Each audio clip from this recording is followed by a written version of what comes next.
I'm okay. Last of Us, why do you do this to me? Hello, interwebs. I hope you're all doing well, especially after that gut-wrenching episode, because I'm here to review, again, the latest episode of The Last of Us, this one, episode 7. And I say episode 7 because I actually don't know for 100% sure what the title of this episode is, because on my HBO Max it just says episode 7. So, unless Craig Mazin got real lazy at this point in the game, I'm presuming that's just a glitch of HBO Max or because I watched the episode right after it came up. This is the thing that I've noticed a bunch, like if I watch an episode right when it goes up, like on Disney Plus or HBO Max or wherever, they don't have the episode titles in. It's a strange thing. You would think that would be like there from the beginning. But regardless, I'm gonna take a wild stab in the dark here and say that I think the title of this episode is going to be Left Behind. And the reason that I think that that is the title is because this episode is pretty much just doing a one-for-one adaptation of the DLC for The Last of Us video game, which itself was called Left Behind. For those of you who haven't played the game, Left Behind, the DLC, was basically giving us the backstory of Ellie. And I knew from when the original trailer for The Last of Us dropped that they were going to be adapting this part of the game, because I saw some of the iconography in that trailer of like the mall and the carousel and all of that jazz. And I was really excited to see it, because that story in the game is actually one of my favorite moments of the entire Last of Us series. And I was curious to see how they were going to update it for the I was going to say big screen, but the television screen, because there are some elements of that story that I think could be updated.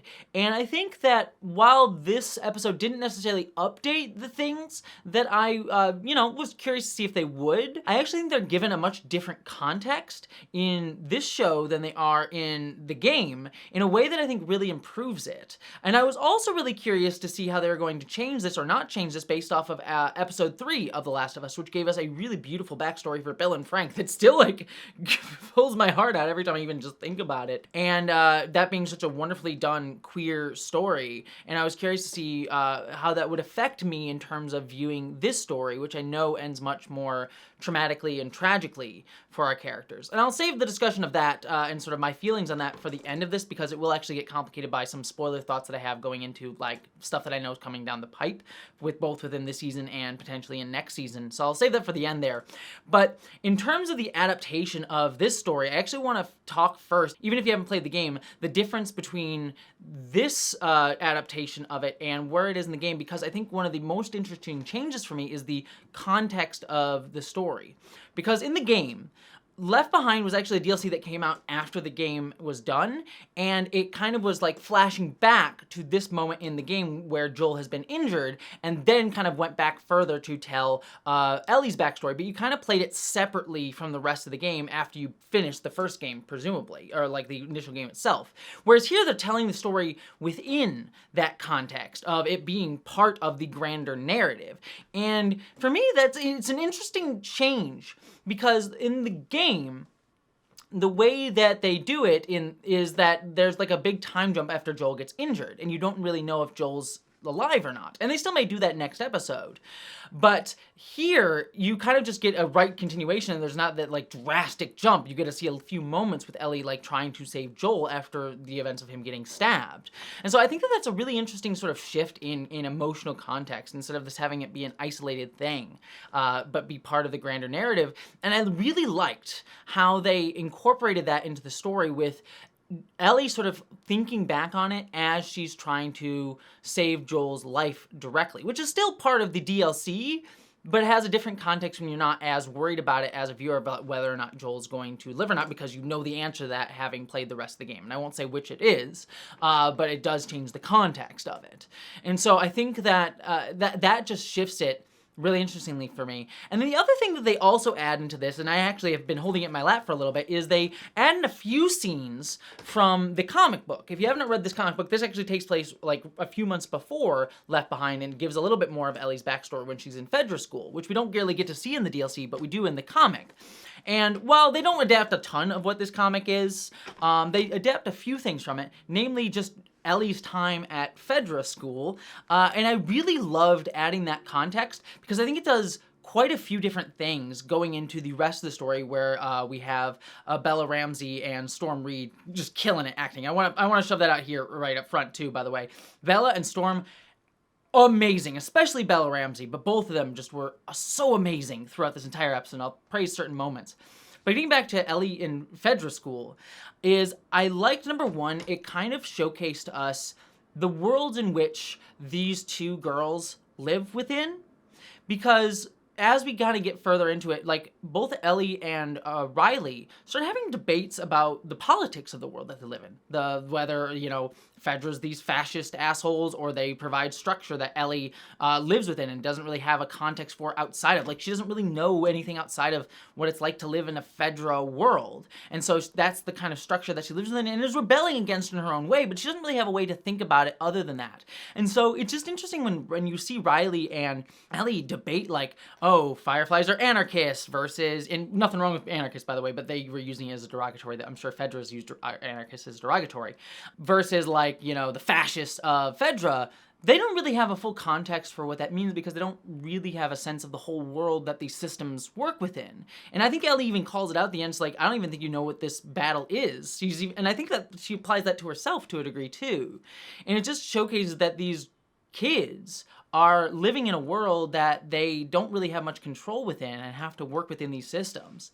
And it's interesting to me, just to add a personal bit into it, is, when I first played these games, The Last of Us, I related a lot more to Ellie. But now that I'm older, and I'm not saying I'm old, but I certainly have a perspective, especially as, like, someone who's, a queer person, and seeing what's happening to trans and queer youth right now in the United States with the vilification of many queer and trans people, me sort of having this more protective air towards them. I probably relate more to Joel as a character than I do Ellie in some senses because of that. And watching this had an interesting perspective to me, because I'm like, wow, these kids don't, they understand, but they don't fully understand.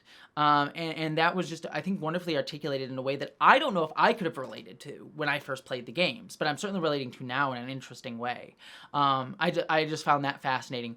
The second thing that it does, that they adding that context from the comic here, is that conversation that Ellie has with the Fedra officer, who's like the principal of the school or whatever, and he offers her those two binary choices that I thought were interesting, because we know that those choices of whether she becomes a grunt or whether she becomes an officer, he wants to present those as her only options. But as we see, she has other options as well. She can exist outside the system. Like, literally her life right now, as we see in the present, is getting to choose the Fireflies or getting to live her own life. We get to see a variety of ways to live your life. Even Bill and Frank's way of living by themselves. Like, the Fedra, the fascist government here, wants her to think, like, these are your paths. You get to be a grunt, or you get to be in charge of other grunts, but that's it. And there's no escape from that. But she has much more than that. I like that, like, subtle, like, breaking down of binaries within this episode, because that is something that also comes up towards the end here, as we get into what happens with Ellie and Riley. So this idea of, like, these are your options, but they're not really. You can do more. You can do more than what is presented to you, I think, is like a nice, subtle, like, thing that's going on throughout not only this episode, but the entirety of The Last of Us, about being like, yeah, the world may seem like shit, dark things may be happening, but we can still find love and purpose and meaning in life beyond the options that we are told that are in front of us. And I think that was just presented really subtly here by us knowing that the options this guy presents to Ellie aren't really her only options. I love that. But then we get into the meat of this episode, which is Riley and Ellie's relationship, and getting to see the nuance and depth of it and just sitting with it, I thought was so wonderful. Like I said, this is pretty much adapting the game, but I just love seeing all the beats and every turn of their relationship, how they have arguments politically, how Ellie is angry at Riley for abandoning her for a bit, and then wanting to get drawn into being with her again and falling for her, and then also having little crush moments as well, of like the moment where they look at the Victoria's Secret stuff and they're like, this is dumb, but then Ellie staying and checking her hair because she's like, maybe she does see me as attractive, and just that little that childhood innocence, whether it's, whether it's two girls, two guys, two a boy and a girl, whatever sort of, relationship that you may be forming as a kid, you kind of have that, like, I don't know if they like me, and just a little bit of insecurity while still having that jokey relationship. And I loved that in that moment. That was just like innocent, even amongst like the sexualization of Victoria's Secret. There's still like that pure innocent like relationship that they're like forming crushes over. But it getting pulled into the larger stuff that's gone on in both Riley and Ellie's life with the Fireflies, with Fedra, and them feeling that they have to do something in this really dark world. And that leading to the argument where Ellie sort of says, like, you're doing this for the Fireflies, like you're gonna be killing people. This is really something you don't fully understand. And then Storm, sorry, I'm saying Storm because I just love Storm Reed. I've seen her in other things and she's great. Riley, getting to try to say, like, I wanted to say goodbye. I wanted to give you this great moment because you may not see you again. And Ellie being initially angry at that, but then being drawn back in. One other moment, too, I want to call out the moment where Ellie sees the mall. I didn't say this earlier. When the lights come up, Bella Ramsey plays that so perfectly. They play all of it perfectly throughout this episode, but that particular moment where she just has, like, a little smile on her face, I thought was really good. Just nailed it. But then Ellie kind of feeling bad and going back to see Riley and them reconciling, and Riley kind of sharing, like, I want to feel like I'm part of something bigger, part of something meaningful, because she's experienced loss. She's experienced the loss of her family, and she wanted to be part of that again. And Ellie never really seeming to have had that in her life, never having a family, but wanting it with Riley and saying, I cared about you first.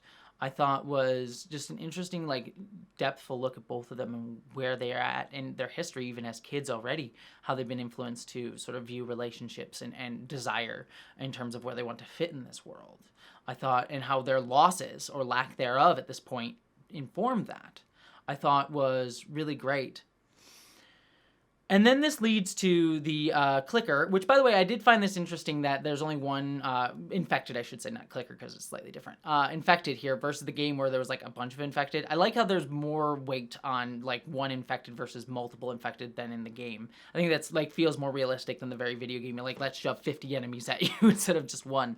But regardless, them defeating the clicker, and I love the way that that's played where, like, Ellie's, like, exuberant and, like, has, like, adrenaline and then realizes that she's been bit, and so does Riley, and Ellie sort of raging and getting angry, and it informs her anger throughout the rest of the series so far that we've seen. Like, she's just an angry, violent person to a degree, not like she's, like, abusive or anything like that, but she is angrier, and we saw moments of that come out in episode 3 where she, like, stabs the clicker that's, like, down in that basement.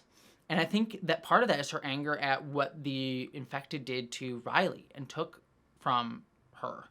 And so I think that this sequence informs a lot of that anger and wanting to rage that she has, that we see come out here when she's smashing stuff in this seeming sense of lack of control.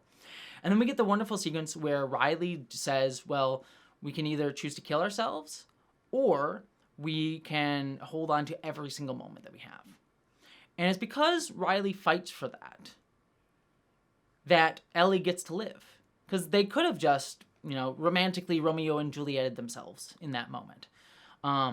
But they didn't. And because of that, Ellie gets to learn she lives. And yeah, I know that Riley died, and that is tragic. But because of Riley, Ellie gets to live in that moment. Otherwise, she might not have known that. And that's why Ellie chooses to save Joel. Because she has that same exact desire, like, I will fight for you for every second. I will fight for every second that I get to have with you because I love you and care about you. Which, no spoilers, but for game players will know that a similar choice will come up for a character later on in the story that will have even bigger implications, which I like that paralleling here. Again, I'll leave that to people in the game. You know what I'm talking about. So all of that was just great, but again, it also breaks down this binary too, right? Because when Riley offers that choice of, well, we can, die by suicide, or we can fight for every moment together. When she says that, she presents it as though she thinks those are two options, that we're both going to die together and lose our minds together. But another option is presented, and it breaks down that binary thinking of these are the only paths that we have to take here. And I love that, again, there's that reinforcements of, like, the ideas of the choices that you have are not always the only choices that you have, even if they are darker and sadder. And I like that being kind of a subtle theme throughout this episode in particular, that I thought was great because Ellie does get to live. It's not part of the two choices that Riley even thinks is possible, but it is. That's because they fought for it, because they had hope, even in the dark times. And that's what I really love about The Last of Us TV show versus the game, is that the game overall is fairly pessimistic. There's some hope, especially in Last of Us Part 2, which I won't spoil, but there's some hope in that game. But especially Part 1 is a much more pessimistic game than the show is, because the show is actually very hopeful. It is not sad or pessimistic really at all. There's darkness, but there's a lot more hope and beauty here than I think the game has. Not that there isn't good, beautiful moments in the game, but there's more hope, I think, in the show. And I'm hoping that that doesn't get stolen away at the end of the season, because I love the hopefulness of this show. That is much more hopeful than the game is. Again, not to say the game doesn't have any, but it's much more so in the TV show. One element here that I do want to talk about, I will have to talk a little bit about spoilers for Last of Us Part 2, so if you want no spoilers, you can jump out here. I really love this episode. I thought there was a lot to talk about, clearly. But let me just talk a little bit about spoilers here. One element that always bugged me with the game version of this was that it was a little bit of a bury your gays storyline, in the sense that we have a gay character get killed to have a traumatic moment between two gay characters to motivate a character going forward. You can even argue that it's like a fridging storyline too. You're fridging a woman character to motivate another character's story arc. Though that one, because they're both gay, there's a bit more sort of to motivate a man as part of the fridging trope. But there's definitely an argument to be made for a bury your gays trope in the game version of the story. And I would even argue that the bury your gays trope here does apply. Now, I know some people are arguing that the bury your gays trope applied to Bill and Frank in episode 3, where I argue it wouldn't, because that story, while tragic to a degree, wasn't really traumatic. And I think trauma is a large part of the components needed to argue for a bury your gays narrative. That is just character being defined as being gay and then being traumatically killed for the story.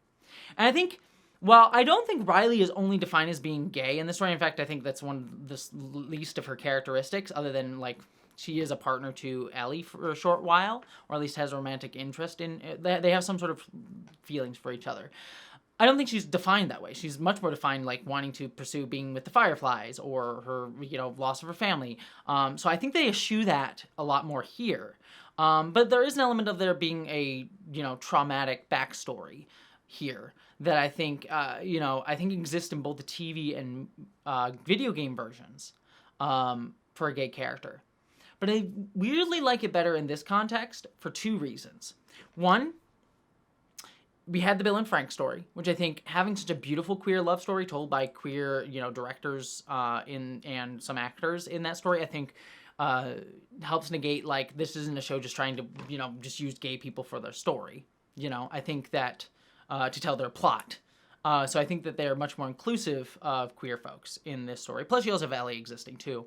But the other thing they did, and this is, I wonder if this was part of the intention or if it was just meant to be a tease, but I appreciate it in this context, is last episode, we get to see Dina, who is the character who will ultimately be will date Ellie in Last of Us Part 2.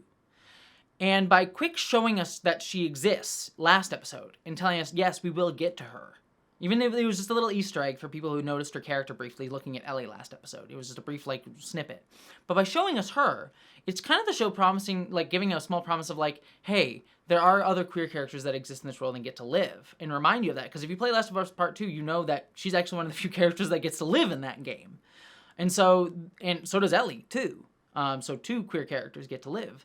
And so I think having that context of Ellie will have romance at some point in the future, so we're not hiding queerness. There are also queer characters that get to live after this. And even more importantly to say, queer characters of color. By having that, I think it helps to show that the show isn't just offing gay characters just to do away with them. Kind of like House of the Dragon, to a degree, I think did last year, where I had such a big problem with some of the ways they handled gayness in that show. I think this show is eschewing that, even though they do fall into what some would argue, and I would even make a argument that it does fall into the bury your gays trope. But sometimes tropes are not always bad, or sometimes you have to use tropes to tell a story. Tropes are not inherently a bad thing. They're just inherently they're a bad thing with their ubiquitousness and how much harm they do to a community in terms of that's all we get to see ourselves being within stories. And here, I don't think that is the case. Some reasonable minds may disagree. I would love to hear your thoughts if you disagree with me. But certainly I appreciate that element of this. So overall, that's the last part of this review that I wanted to go about. I hope you enjoyed this review. I love this episode. It was great. I thought they did a fantastic job. Yeah, I'm probably going to reread this comic again after this, and I'm very excited for next episode because next episode is one of my favorite storylines from the main part of the game, not just the DLC, so excited to see that. And also Troy Baker is in that next episode, which is exciting to see, so looking forward to next episode. Beyond all of that, I hope you all, my friends, live long and prosper.